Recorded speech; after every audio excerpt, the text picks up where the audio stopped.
So how then can we speak of marriage as a sacrament?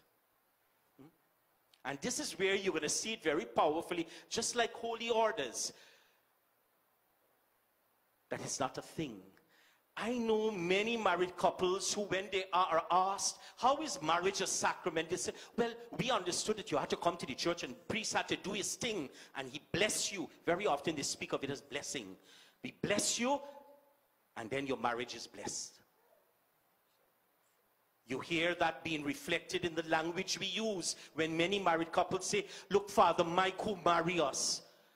Up to the last time I checked, he ain't married yet. Eh?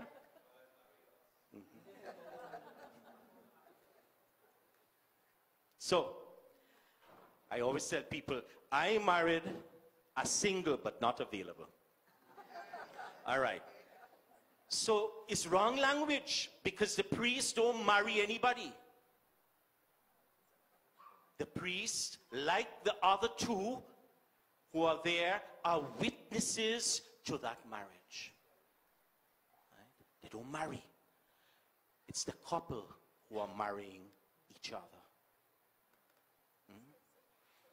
And we try to bring that out today in the celebration of the sacrament when we ask the couple to face each other. Don't face the priest. Face each other. You look at each other in each other's eyes and say to each other what you are promising. Because you are marrying each other. Now this, we have to understand because very different. It's not Father putting something on me, giving me something. No, but the couple is being invited to an encounter with the living God in their relationship of love. And that's where they are being invited to become the place where God is encountered. They are being invited to become the sacrament of matrimony. It is in their relationship of love that God will be encountered. Now this is important. It's important for us to understand because it has repercussions. In other words, when two people decide to marry, they have a responsibility to us. It's not their private affair. I'm sorry to tell you. You know, we like to think this we business got nothing to do with y'all. No, no, no. Because you have decided to become a sacrament for us, for each other and for us. You have a responsibility to us. If your relationship is not good, then we're not going to encounter the God there. You have a responsibility to us. You have a responsibility because you have made a decision to live a lifestyle. That's what it means to have a vocation. Marriage is not just simply, it is a vocation, a calling.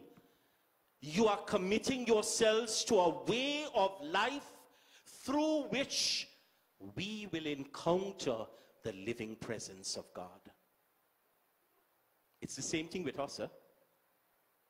That's why the two sacraments are sacraments of vocation. When we become priests, we have to live a way of life through which God's people will encounter him in our lives. It's a commitment to a way of life. A way of life. And you don't think this far-fetched, you know. So don't think about it in your own experience and you're going to understand what I'm getting at. How many times, for example, we have known married couples, when we come into their presence, we feel something. Sometimes you can't articulate it, what it is, but you feel something. You go away and you suddenly say, I felt something special when I was with them.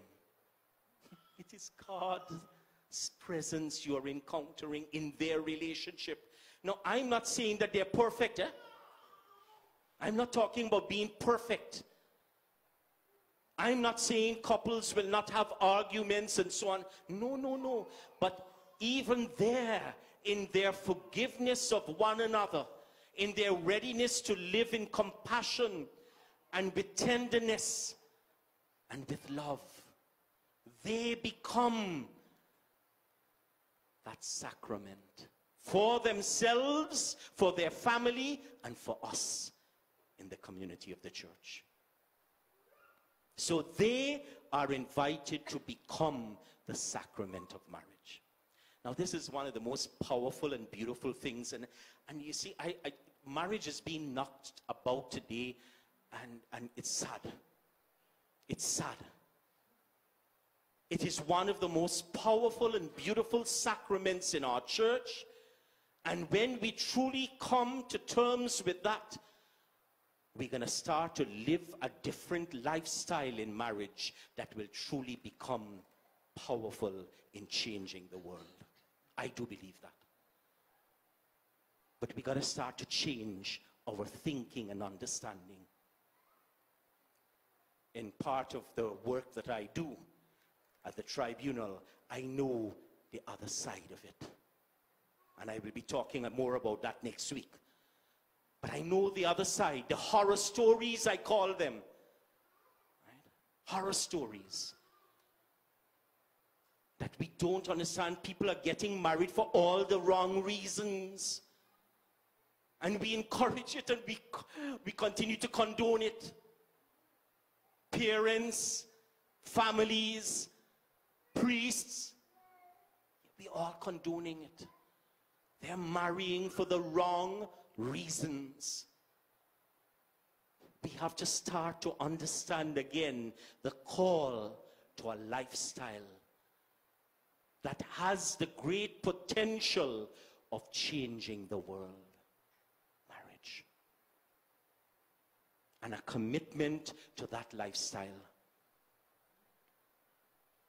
You're going to sleep now.